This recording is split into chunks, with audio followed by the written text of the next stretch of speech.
Hello, everybody. Welcome to our webinar about the PropTech industry and what startups can learn from corporates. So we're super happy that you all joined us, and we're also super happy that the tech worked out. We've been trying to install this. This is our first webinar ever, so we're happy that you joined and that everything worked out. My name is Maria. I work for the German Tech Entrepreneurship Center. I'm the director of operations there. And with me today is Jörn from Union Investment. I think you can see him as soon as he starts to speak. Hi, Jörn. Hi, Maria. Hi. So my name is Jörn. I'm managing director at Union Investment. It's an asset manager. You might know we have almost 40 billion of assets under management. And I'm as COO responsible also for the digitalization and PropTech sector. Yeah.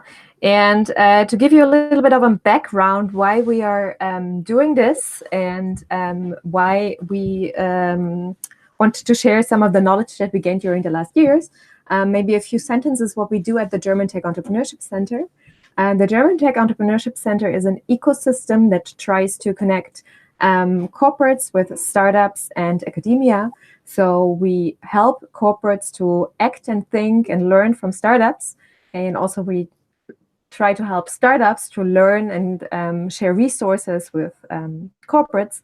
And this is why Union Investment and GTech have a partnership that is almost, it's 2.5 years, almost 3 years old now. So we've been working together on different topics of digitalization. And one of the main fields that we've been working in together is the field of PropTech.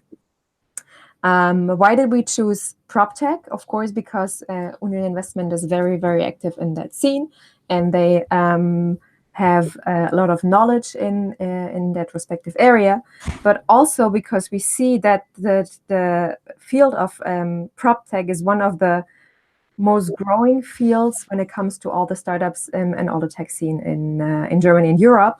And just 2 days ago, there was a study published, I don't know if some of you might seen it, about tech in Europe. So it is the first ever study that covers all the tech scene in the whole of Europe. And so to me, it was very still surprising me, though we work in the field of PropTech for so long, that 3 out of the 18 unicorns in Europe that were built in 2017 were PropTech startups. So we see there is a lot of potential, and so that's why we decided to be active in that field.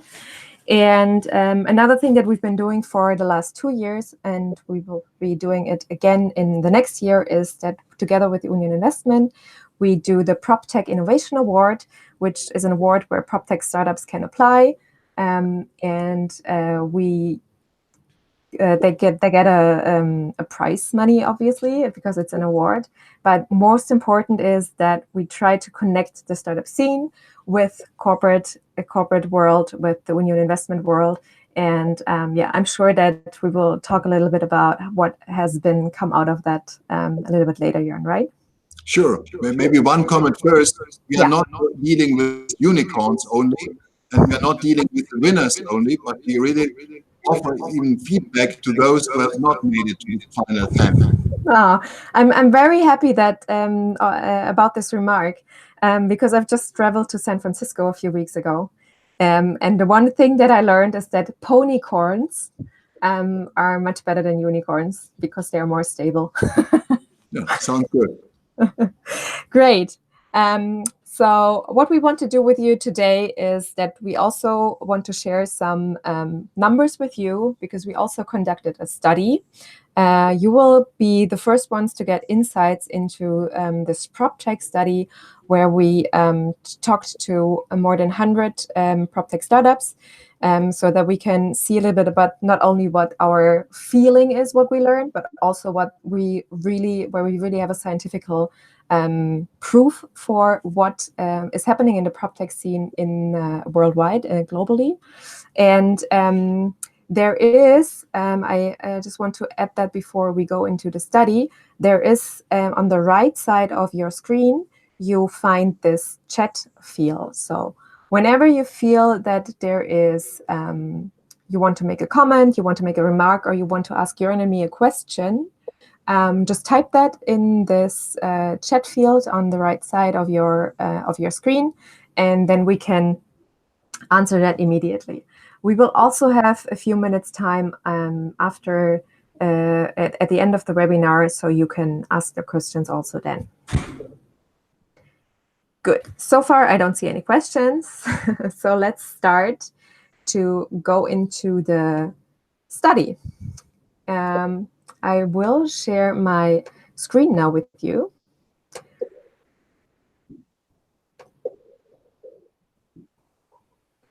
So there we go. We have some very interesting findings out of the study. The whole study will be published on Friday, the 14th of December, which is next Friday. So this is really, really an exclusive insight that you get today. What you can see is that most of the startups, oh, I'm in the wrong. Most of the startups that took part are still from Europe. A lot of them were from outside of Europe, main part still Europe.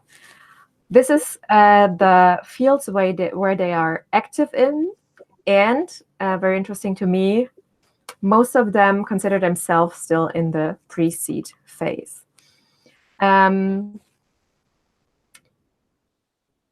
How old are the startups? Most of the PropTech startups that took part were 2 to 3 years old.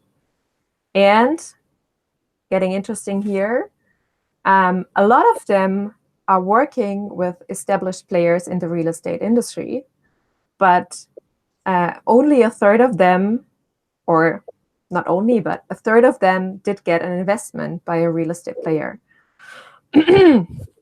Most of the cooperation with between startups and traditional players of the real estate industry is a client relationship. And this is also super interesting for us. All of the startups, or no, not all of the startups, but most of the startups are actively looking. And if you consider also the ones that are looking, not actively looking together, it is 2/3 of startups that want to actively looking for a cooperation with a real estate player from the so-called old industry. Why? Because of the portfolios, obviously.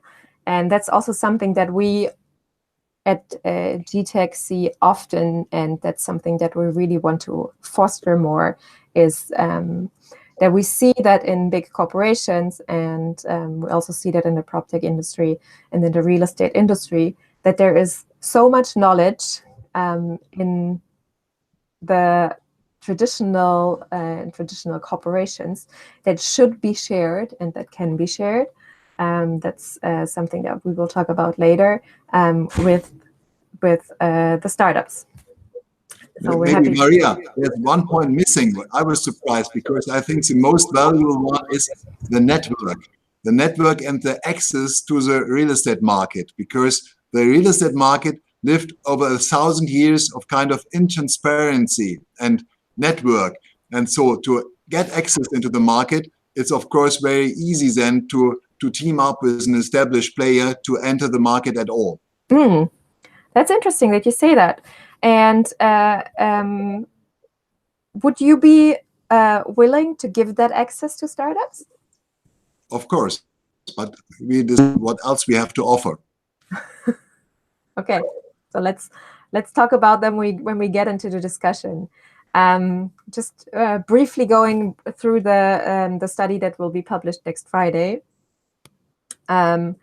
What is the life cycle phase with the most interest, and which are the most interesting corporations,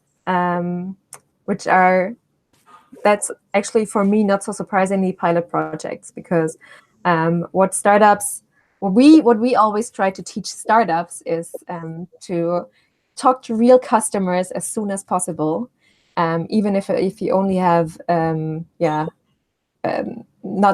the product not ready, even if you're still in the MVP phase, whatever. Trying to get real customers, trying to get into the real market as soon as possible with pilot projects is super important for us in the startup world. That's what we always teach them.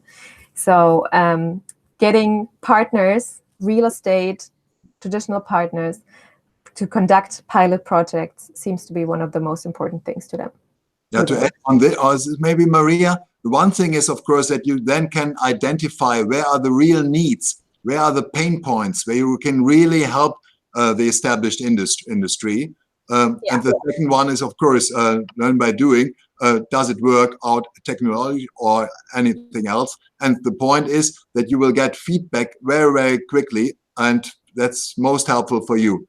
And if you then say, okay, this does not work out right, you will always get a second chance to present it once you have improved it accordingly. Yeah, exactly. So fail fast, learn fast. Don't be shy. Don't be shy. Don't be shy to ask. Exactly. The technological innovation that is made in the PropTech industry seems to be significant, which makes me curious to see, okay, what will happen during the next years? What will be these significant technologies? And how fast will they come? So as you can see here, more than half of the people think that it will come within the next 4 to 7 years. And also talking not only about PropTech, but talking about technological, the state of the technological developments that we are in the moment, will show us that within the next 4 to 7 years, maybe it will be more 3 to 5, but that's my personal opinion, will show us significant changes. And to add my personal opinion, I think it's more 1 to 3 years. So this is good news. Yeah, maybe it's even faster. Especially when we talk about the technologies, the ones that are developing very, very fast in a moment. And of course, for me, that is AI. I'm sure that we will see changes faster than in 4 to 7 years. And yeah, so maybe Jörn, do you want to say something about the upcoming numbers? Yeah, of course. What is surprising is that there's a huge share of what is the key tech elements. And first, it's definitely IoT, smart building, and almost on the same level or on the same level as data analytics. So maybe out of big data, there should be added that we want to have smart data out of it. Yeah, and that are the most important ones. Maybe you scroll down, Maria, if I may ask. Sorry. Yes, so and as I just mentioned, AI, it is everywhere at the moment, of course. Personally, I like this blockchain thing, but so forget about Bitcoin, but there's much more in this technology. Yes, maybe we talk a little bit about that, about the blockchain thing, because that's also an experience that I made lately. I think blockchain lost a lot of its popularity lately. Because of all the cryptocurrency mess that has been happening, and of all the currencies that has been going down. So we also want to encourage every startup that is working with the blockchain technology not to be too much frustrated with everything that is happening now, because we see that there is a slowing down in the development of the blockchain space. But as Jörn just said, when we're not talking about crypto, and blockchain is not only about crypto, it was just in the public opinion, it was kind of linked very much together. And now that the currencies are not performing out the way we expected them, or people expected them, especially the ones who invested, the whole blockchain thing lost a little bit of its of its glitter. But still, we see that building real startups and real business models with this technology can work out. And we also saw some very promising startups in the PropTech scene and in the PropTech area. So let's not forget that blockchain is still alive. Yeah, definitely. So the effects on the industry. Jan, what do you say when you see these numbers? Yeah, I think that's fair. That's a fair share. I think I would agree. So this is not very surprisingly. And I think, as you've seen, where are you startups focusing on is, of course, first building performance. And one thing I would like to give you as a kind of first advice, whenever you do something in this area, please connect it together with sustainability, because sustainability is one of the ultra trends for the next coming years. And all the big real estate owners, they are forced to comply with this. And if you connect this then with sustainability, you will have easier access to the decision makers. Okay, that's interesting. So sustainability should always be part of the, or not only part, but be part of the core business model, right? Yeah, it always is, because sometimes digitalization or this field gets the first or gets the access to the sustainability ideas. First, you have to measure it and to get these data, and then you can really do something, for nature and for the better, sustainability of your buildings. Yeah, I completely agree with that. And when we look at the other numbers here, they're all quite high. Is that you see that on all fields of business, tech has a great influence, and it is something that cannot be denied. And we are super happy to see that so many startups and so many corporates start working together. But of course, it always can be more. So when you're a startup trying to get in touch with one of the big players, and especially with Union Investment, who've been working in that field for the last few years, feel free to get in touch with us also at the end of this webinar. And what will be affected most quickly by this technological change that we've been talking about in the PropTech industry? It is the property management, and that's so. I'm not an expert on in this field. Jörn, maybe you can share some insights on that. Why is it especially property management? Because they have direct access together with facility management with the properties themselves. And this is, for example, something you need to know. If you are talking to an investor like Union Investment, please first have a look whether he's acting as a fund manager and asset manager, whether he has outsourced the property management. And if you, for example, realize that most of the big investors have outsourced property manager, then of course you know that this is maybe something you need to discuss with the property manager and only indirectly with the owner. Interesting. And so what we also can see, and that's something that I personally can relate to, that tech changed purchase and sale of real estate, obviously. When I think of the time when I was searching for a flat, an apartment, which is 2 years ago already, but still, the first thing I did, of course, was that I searched online, and that I even got in touch with classical real estate companies. So not only platforms, which are obviously technology driven, but also all my contacts to the people, to even my future landlord. Everything happened in a digital way. The only thing that happened in an analog way actually was the visit of the flat and of the apartment. And so I think that is also for me something that changed a lot during the last years. When I think about, I don't know, 10, 15 years ago, when you had to take a look into ads in magazines and stuff like that, or in newspapers, right? So we see. Maybe one comment on this. Sometimes people try to say, okay, let's digitalize now the entire process of acquisition of a property. And this, of course, is something which does not work because, for example, in Germany, we have the German notaries, we have the land register.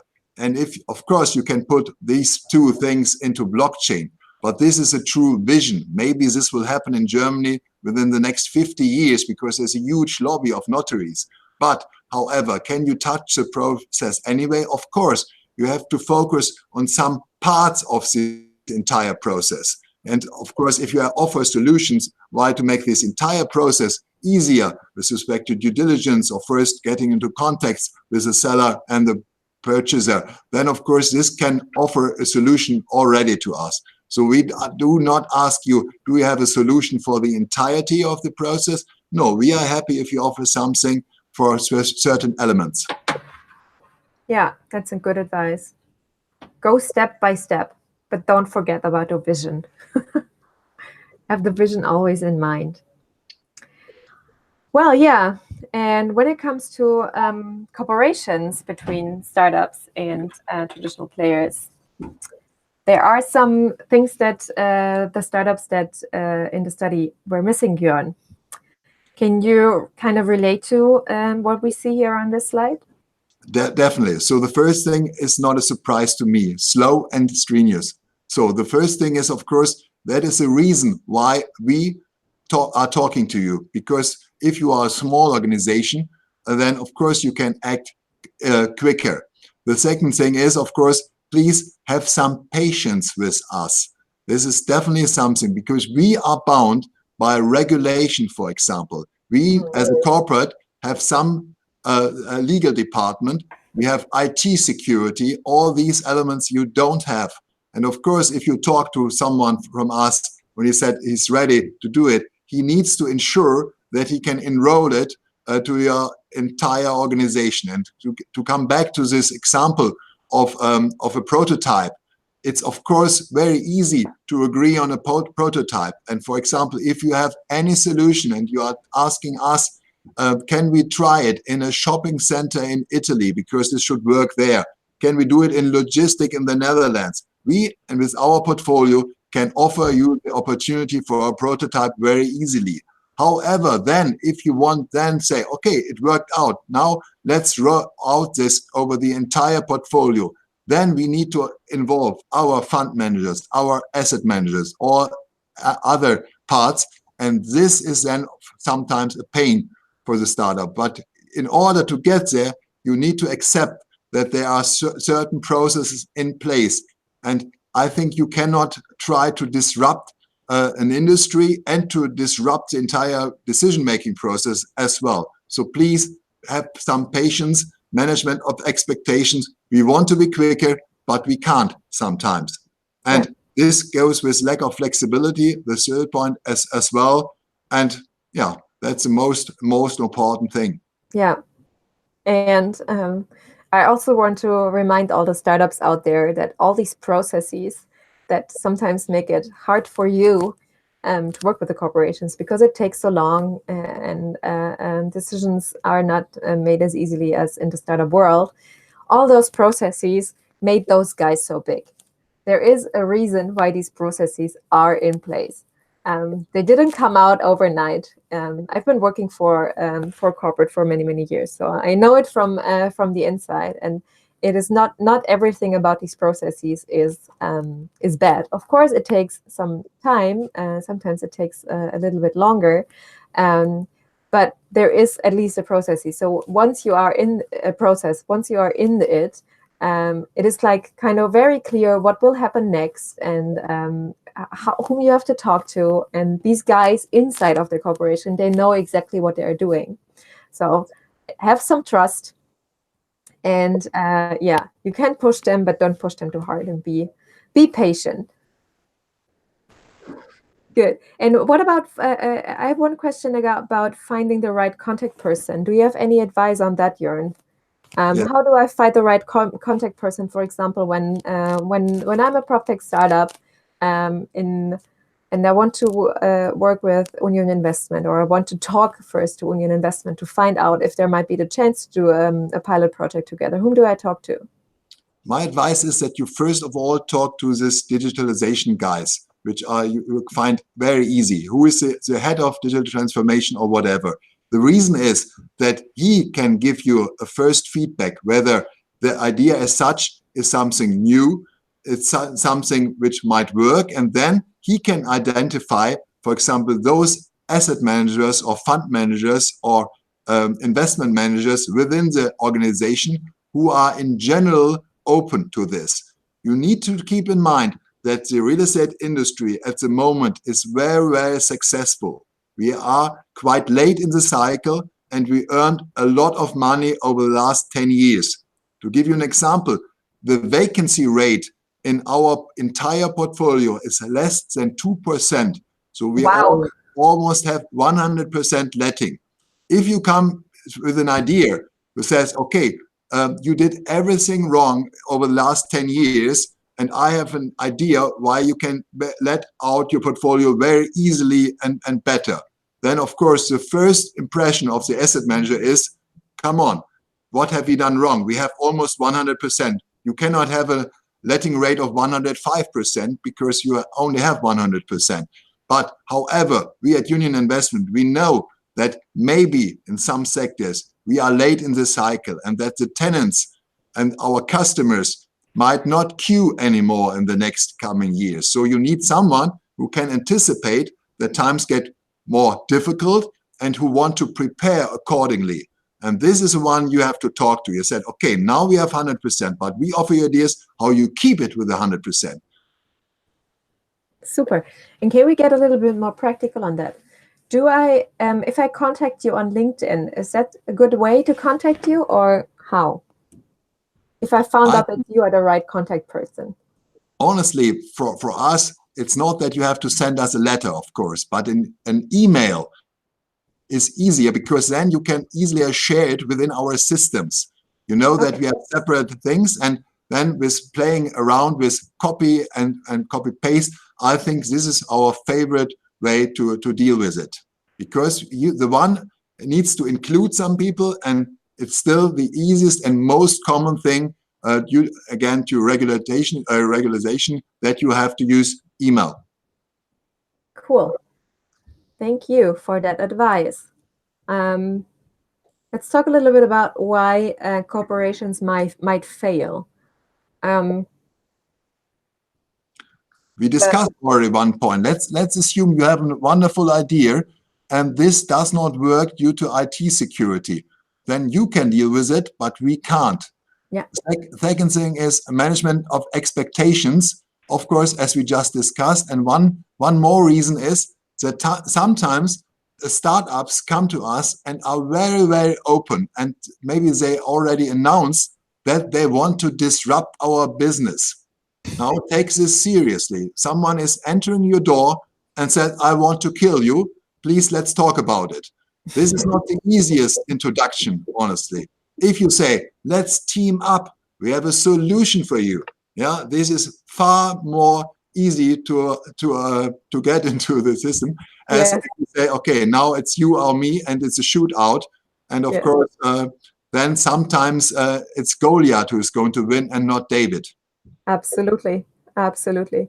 Yeah, so that's also an experience that I often made, that the startup lingo is sometimes we use this word disrupt so much, and we know that not every startup will disrupt the whole market, and not every disruption might make sense.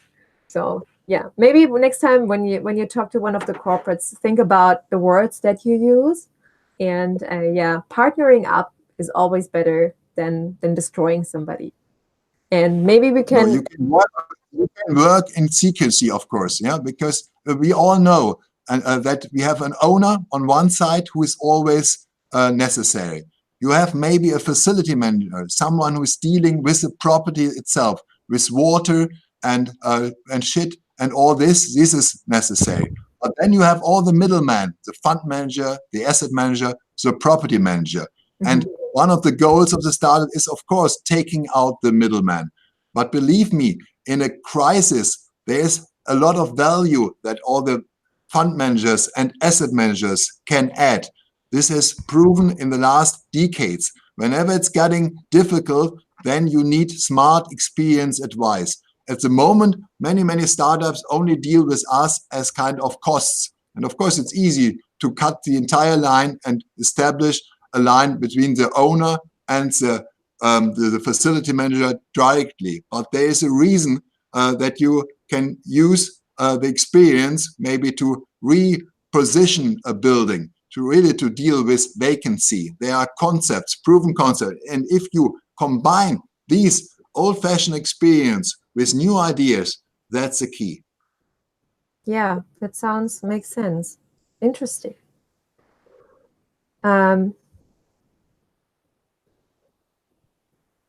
The partnership leads, that really, so what we see is that a lot of partnerships are already happening.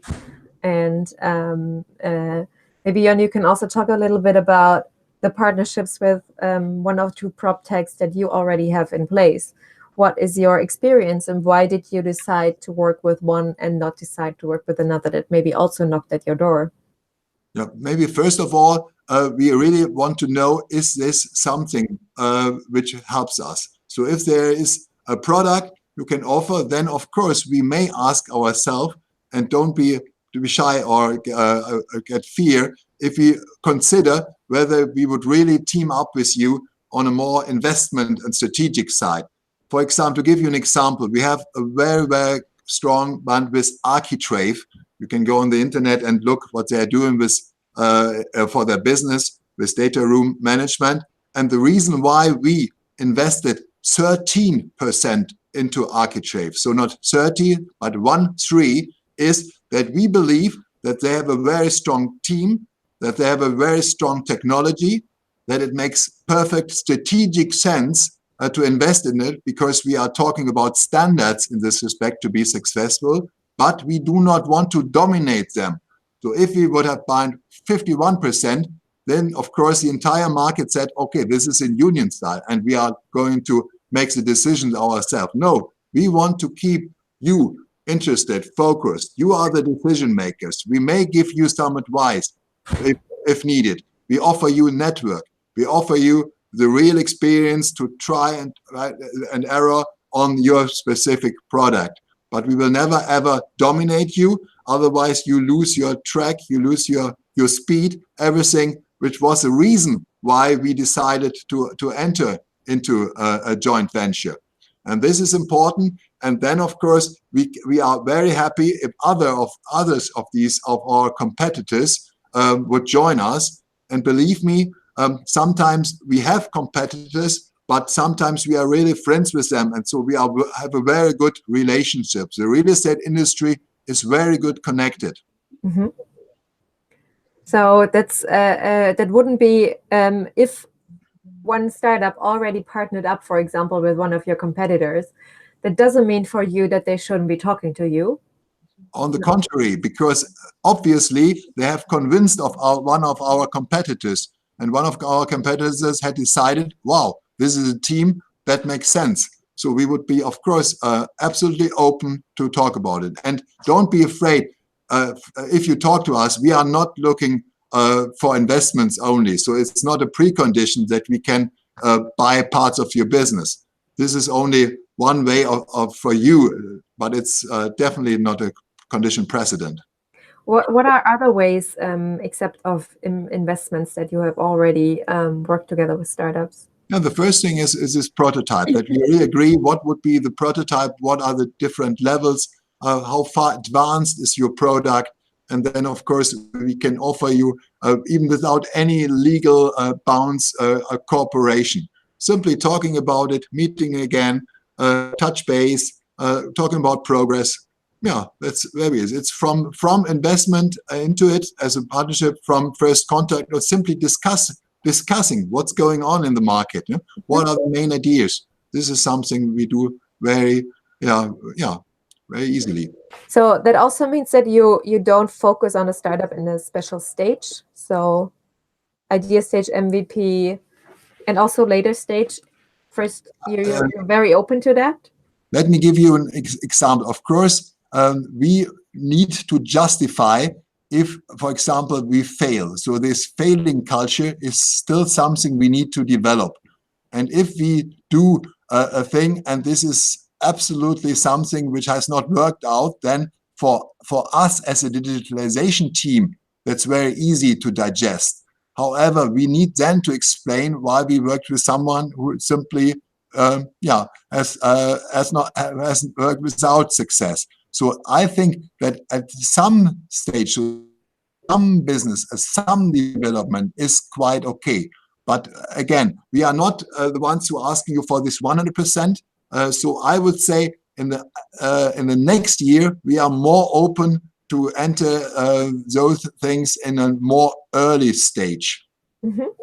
Because we feel that we have now some experience, so that we think that I can act with you on eye level.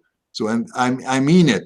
First of all, we heard some ideas and we had a little clue. That's why we teamed up with you, for example. You helped us to tell us, oh, come on, this is something which makes sense. Yeah, so we are listening to advice externally and internally, whether an idea makes sense or not. So all the early stage startups, listen up. Next year, you should get in touch with Union Investment. And talking about what startups want and what startups, and you mentioned management, expectation management, to have a look into what startups expect and what startups wish for, and why they want to team up with guys like you, is oh no, that's sorry, I was on the wrong page. What startups would wish more for is the acceleration of the decision-making process. We've been talking about that already a little bit. Maybe one example. Yeah, if you have a solution which requires entering the public cloud, last year you asked for us or you offered something, and then Union has started internally this painful process, whether or not we can do it in general, how we enter the public cloud, what are the conditions. Now, 1 year later, we have established the process. So we will not answer to you again, said, okay, we want to do a deal with you, but first we need to go internally and discuss it. So there are some decisions already made. So I think this will be helpful to accelerate the entire process on our end as well. We are we have changed already internally, so there is really hope that we will act faster. We were not happy with these long processes as well, believe me. Yeah, I can imagine that. Sometimes it's hard to be inside too. Good. So this is the end of the study. I have a few more questions, Jörn. Did you also make the experience with some startups that were not so good, where you saw that startups made mistakes and you ended working together with them? You stopped working together with them, and something that you could give an advice for startups that are already maybe in the process of working with a corporation in the PropTech field? Maybe the first thing we already touched briefly is this regulation, or this point that we have to act legally all the time. So, and if one startup, for example, said, okay, you at Union can't do it, but I, of course, can ignore some laws or so, which has really happened, then this is a very, very short conversation, for example. Okay. Yeah? So please ensure that you are always talking about clear, crystal white, and not 50 shades of gray. It was something else. Okay. And something else that you would wish for more from the startups, should they be more open? Did you make sometimes maybe make the experience that oh, hi, now I see you again. Make the experience that maybe they didn't answer emails, maybe they were not prepared when they came to meetings, stuff like that? No, honestly, I think they know how important this is. Okay. We know how important it is, so we are really focusing on these things and make it fruitful. And of course, follow-up is something absolutely crucial. If you meet with those guys once a year on our award event, that does not make sense. Yeah, so really follow up, be prepared, but not over-prepared. You can, as you pointed out, you don't need to be 100% ready, because then you are too late in the market. Right. Okay. Cool. We do have a question from the crowd. It's something that we already touched a little bit, but maybe we can go a little bit deeper into. Mario asks what the future holds for the blockchain technology in the PropTech field. Yeah, maybe you can just share if Union Investment is doing something in the blockchain field. If it is, are you talking to startups in that field? What are your experiences? Yeah, with pleasure. So first, again, if you forget about Bitcoin, then what are the huge advantages? It's security. You can involve a lot of people. You can be transparent. And one thing maybe someone forgets is documentation. You cannot believe how often we need to give proof for something we are doing to an authority, to someone else. And so there are a lot of possibilities to use this technology. There's one thing we still are a little bit having some hassle with it. This is the sustainability aspect. If we do all these things, then of course it is a very difficult question for us whether we need the entire electrification of Ireland or the same consumptions. But this is something, a process which is ongoing. There will be reductions. But this should not be your problem. I think this is a technology, and you see, I'm a big fan of it. Once you learned about it, that is really a lot of potential in the future. And I don't know someone who really deals with it, who understood it, and he does not like it. Okay, so PropTech Startups, get in touch. Yes, please. We do on a prototype already. We have some very disruptive ideas ourselves, sometimes inspired by PropTechs and sometimes our own. So I think this is something you have to put in the diary for 2019 already. So you're disrupting your own market? That's what you're working on? Disrupting my own company. That's, of course, the most efficient thing. No, to be honest, there are some parts which we think which are really a field to making new business. Yeah, cool. Okay, cool. One more question. Sven is asking about the topic of smart building and IoT and its advantages. What is your insights on that? First thing is sustainability. Second one is, of course, that our tenants should be happier. And this is the most important thing. We want to attract tenants, and IoT is helping us with this. Is the end user, they already understand all the possibilities and everything that smart buildings can change? Because not at all. Not at all. Sometimes we buy a smart building already with all the technical stuff. Yeah. Then we have to explain it to our property manager. The property manager needs to explain this then to the tenant, and the tenant starts opening the windows because it's too cold or too hot, and it kills the entire effect. Yeah. So what we do is that we want to really inspire again our property managers that they make it very easy for the tenants to live with it, to make all the uses. But sometimes a property at this stage or a real asset is simply too complicated. Yeah, and you can simply, for you, I think, Maria, it's very difficult to drive a Ferrari. I have never tried it, but this is something. So it should be easy to conduct. So to offer something which make lives easier, that was something very appreciated. Okay, so also startups in that field, say hello. And yeah, one more thing that we want to, of course, mention is for all the startups. Yeah, we have one more question, but for all the startups that are listening now, so we are in the application phase for the next PropTech Innovation Award. So you can either get in touch with us directly, but we also, of course, recommend you to apply for the PropTech Innovation Award. Applications are open until the 15th of February. The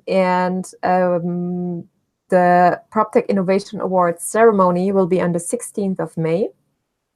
Until then, we will know which are the PropTechs, the most promising PropTechs of 2019. So if you want to have the chance to be in that circle, come to our website. It is gtech.center/PropTech 2019, where you find all the information and you find also the application form. So we're looking very much forward to your application. And be ensured that we at Union are looking at each and every application with more than one person, and we have some standards to be fair in this respect. And again, even if you do not make it to the final, this does not mean that we touch base with you. Exactly. I can assure you that a lot of people will read your applications from the jury and everything, and also from GTech. So you can get some very amazing feedback here. So one more question from the crowd. Pavel is asking for more internal startups and some ideas that you are working on at the moment. Something that is not secret. Is there something you can share with us, Björn, at the moment?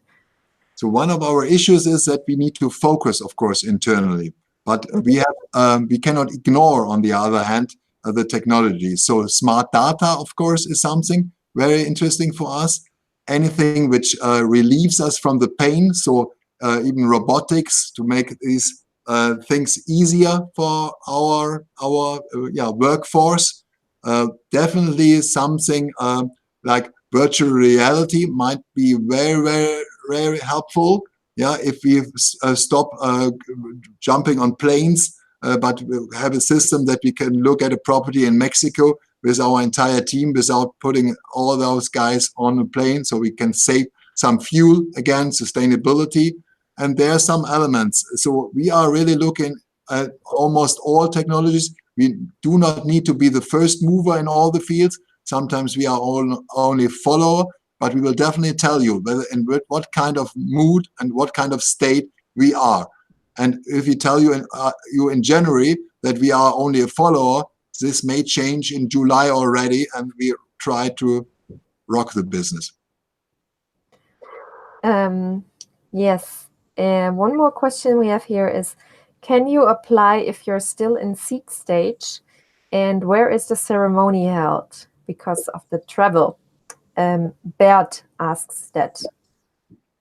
Yes, so yes, as I just said, you can apply. You can apply until the 15th of February. The application form is easy to find. We just shared also the link, the direct link to the applications in the chat. So you can just click there. You'll find everything. You can also drop us an email at info@gtech.center if you have any questions or regarding the application or anything regarding the award. So the ceremony will be held in Berlin on the 16th of May. We will have a super nice location by the water, and we're hoping for nice weather in May so that we can celebrate PropTech 2019 in style by the water and hopefully in the sun, like we did last year. I'm a member of the jury, and I'm looking forward to meeting you there. Yes. Also, one more thing maybe regarding the jury. We will announce who will be in the jury. Also, those people might be super interesting for your network. So everything we're doing with the PropTech Innovation Award and also with the whole cooperation between GTech and Union Investment is about sharing the network, bringing people together. So we will have people from VCs. We will have international people in the jury that will also attend the ceremony that you can meet there. Definitely something that you should have a look at. And yeah, the first thing you have to do is apply, of course. That was an important thing, Maria, you mentioned. Our first award, to be honest, was more German-focused with respect to applicants. But we now really managed to get it into Europe and even parts of the US involved in Asia. Yes, so everything about digitalization is not bordered. There are no limits to all of us, so we're acting global and looking forward to that. There are no more questions, Jörn, at the moment. Is there anything that you want to share with the PropTechs before we come to an end? No, good luck. Okay, so we're looking forward to your applications, and whenever you have questions, drop us an email. Thanks for attending, and yeah, all the best. We're looking forward to hear from you. Bye. Thanks, Maria. Bye.